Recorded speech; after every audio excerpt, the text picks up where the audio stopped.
एक साल में स्विस बैंक में, स्विट्जरलैंड के बैंकों में भारतवासियों ने, हमारे ही देश के लोगों ने, जहां पर आमदनी लगातार घट रही है, 20,700 करोड़ रुपए जमा कराए हैं।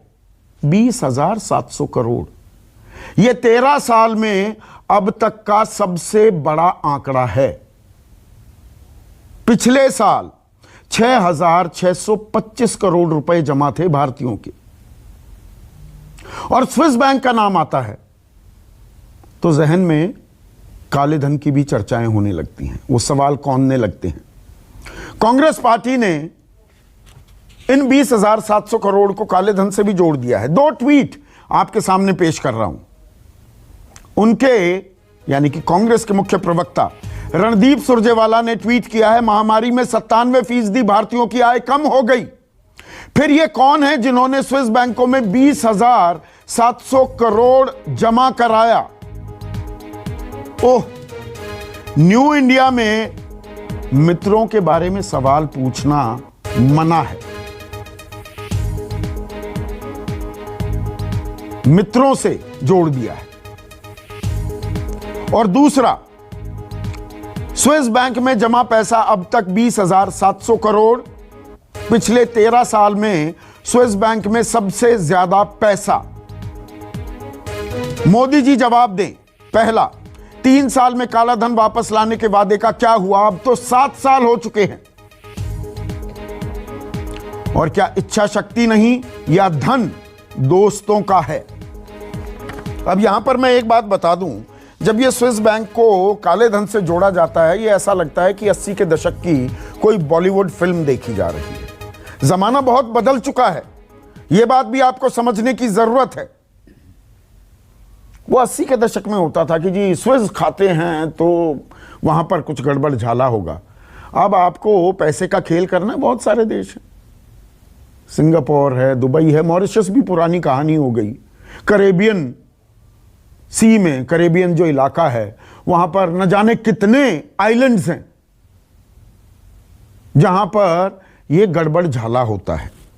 पर बात भारत की करते हैं ना। वी शेप्ड रिकवरी की बात हो रही थी, क्या दरअसल के शेप्ड रिकवरी हो रही है?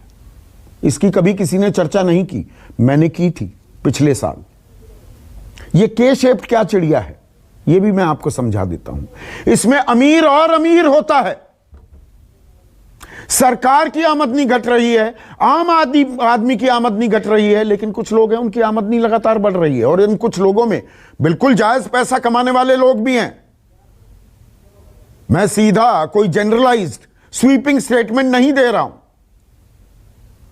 अब मर्सिडीज ने 3 करोड़ की एक अपनी गाड़ी लॉन्च की। उन्हें उम्मीद थी इस साल के वित्तीय वर्ष के अंत तक वो 50 गाड़ियां बेच देंगे। अब हुआ क्या, 1 महीने में सारी 50 की 50 गाड़ियां बिक गई। तो पैसा तो है लोगों के पास, 3 करोड़ की 50 गाड़ियां फटाक से 1 महीने में खरीद डाली। उधर आम आदमी 23 करोड़ लोग गरीबी रेखा से नीचे आ गए। गरीबी रेखा मतलब 375 रुपए प्रतिदिन आपकी आय हो। 23 करोड़ लोग आ गए। 80 करोड़ लोगों को 5 किलो गेहूं या चावल दिया जा रहा है। अच्छा काम कर रही है सरकार, लेकिन 80 करोड़ लोग दाने दाने को भी मोहताज हैं। आमदनी अठन्नी, खर्चा रुपया वाला हाल है। तो ये इतना डिफरेंस क्यों? ये के शेप रिकवरी क्यों? ये वी शेप रिकवरी कब होगी? या राजनीतिक आरोप प्रत्यारोप होते रहेंगे कि जी काला धन कब लेकर आएंगे? आम आदमी की जेब में धन भी आएगा। ये बहुत ही अहम चर्चा है और हम चर्चा करते हैं, चिल्पो नहीं करते हैं। ऐसे में आज का सबसे बड़ा सवाल, भारत कंगाल, इंडिया मालामाल और अमीर गरीब और गरीब हो रहे हैं। चर्चा में मेरे